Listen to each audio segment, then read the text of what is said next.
महाराणी मांग, पूर्वाश्रमीचे महार आणि आत्ताचे बौद्ध आणि आत्ताचे मांग, या जाती एकत्र आल्या पाहिजे हे महाराष्ट्रामध्ये बोलणारे कुठलेही लीडर, नेता, साहित्यिक जास्त प्रमाणामध्ये या महाराष्ट्रामध्ये नाहीयेत.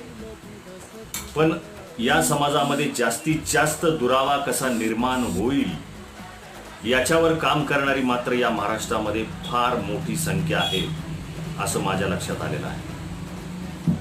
आणि आजच्या या नवीन युगामध्ये, नवीन जगामध्ये, या सोशल मीडियाच्या जगामध्ये, या सामाजिक माध्यमांच्या जगामध्ये याचा हत्यार म्हणून वापर अनेक मंडळी या महाराष्ट्रामध्ये करत आहेत आणि त्याचाच फायदा त्यांच्या माध्यमातून ते स्वतःचा करून घेत आहेत. महार आणि मांग या दोन समाजामध्ये तेढ निर्माण करण्याचा प्रयत्न ते करत आहेत.